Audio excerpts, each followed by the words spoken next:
जय हिंद दोस्तों, मैं हूं मनोज और स्वागत करता हूं अपने YouTube channel politics in motion पर। आज हम बात करने वाले हैं मौलाना शहाबुद्दीन रिजवी बरेलवी के उत्तर प्रदेश सुन्नी सेंट्रल वक्फ बोर्ड के ऊपर लगाए गए बहुत बड़े आरोप पर।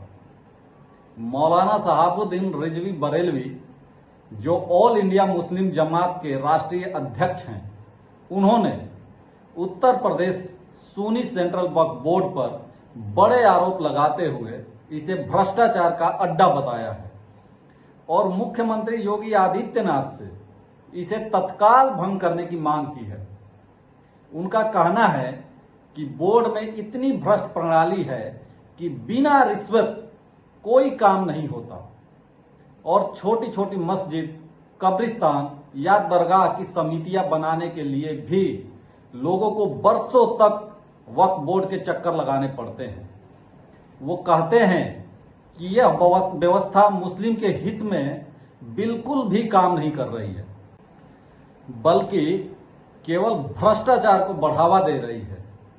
इसके साथ ही मौलाना शहाबुद्दीन ने कहा कि वक्फ बोर्ड के कर्मचारी, सदस्य और अधिकारी भ्रष्टाचार में लिप्त हैं और बोर्ड पूरी तरह से पैसे लेने में लिप्त है। लखनऊ में तो यहां तक कहा जाता है कि बोर्ड की एक एक ईंट भी पैसा मांगती है।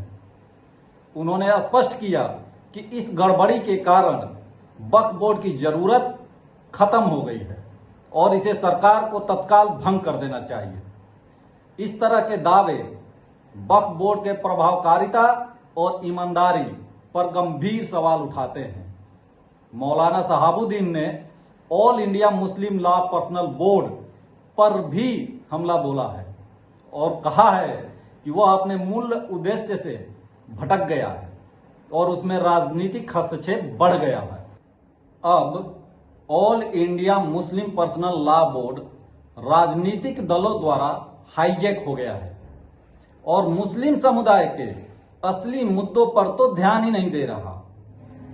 ट्विटर और अन्य सोशल मीडिया प्लेटफॉर्म्स पर मौलाना रिजवी के बयान को समर्थन और आलोचनाएं दोनों ही मिल रहे हैं।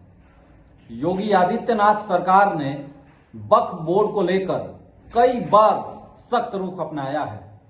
योगी ने वक्फ बोर्ड को भूमि माफिया तक कह डाला है और कहा है कि अवैध कब्जों और भ्रष्टाचार पर नकेल कसी जाएगी।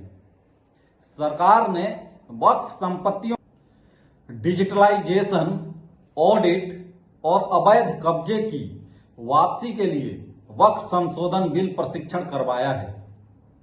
आपको बताते चलें कि वक्फ संशोधन बिल 2025 संसद में पारित हो चुका है।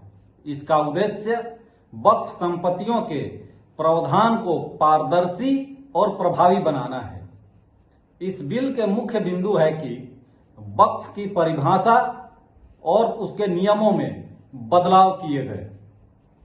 सभी वक्फ संपत्तियों का डिजिटलाइजेशन और सेंट्रल रजिस्ट्रेशन का प्रावधान है। वक्फ बोर्ड में गैर मुस्लिम सदस्यों के प्रतिनिधित्व की व्यवस्था भी किया गया है। मुस्लिम महिलाओं के लिए वक्फ बोर्ड में प्रतिनिधित्व और उनकी अधिकारों की सुरक्षा भी किया गया है। अवैध कब्जों और मनमाने वक्फ संपत्तियों की रोकथाम के लिए सख्त नियम बनाए गए हैं। विवादों के निपटारे के लिए वक्फ ट्रिब्यूनल और उच्च न्यायालय के लिए अपील की प्रक्रिया को भी जोड़ा गया है। सरकार का कहना है कि यह सुधार वक्फ संपत्तियों के भ्रष्टाचार और दुरुपयोग को रोकेंगे तथा मुस्लिम समाज के सामाजिक कल्याण के लिए फंडों का सही इस्तेमाल सुनिश्चित करेंगे। हाल ही में सुप्रीम कोर्ट ने वक्फ संशोधन बिल 2025 के विरुद्ध कई याचिकाओं पर फैसला सुनाया तथा कोर्ट ने पूरे बिल पर रोक लगाने से इनकार कर दिया और कहा कि कानून संविधान के अनुरूप है। कुछ प्रावधानों को लागू करने से पहले नियम बनाने तक स्थगित किया गया है। वक्फ बाय यूजर की अवधारणा को खत्म करने जैसी प्रावधान कोर्ट में विवादित है और इस पर कोर्ट ने फिलहाल सीमित स्थगन दिया है। सुप्रीम कोर्ट का यह फैसला विवादास्पद बिल को लागू करने की गति को और आगे बढ़ाएगा, लेकिन कई मुस्लिम संगठनों ने इसे असंवैधानिक बताते हुए विरोध जारी रखा है। मौलाना सहाबुद्दीन ने सुप्रीम कोर्ट के फैसले का स्वागत किया और कहा कि सुधारों के लिए कड़े कदम उठाने चाहिए।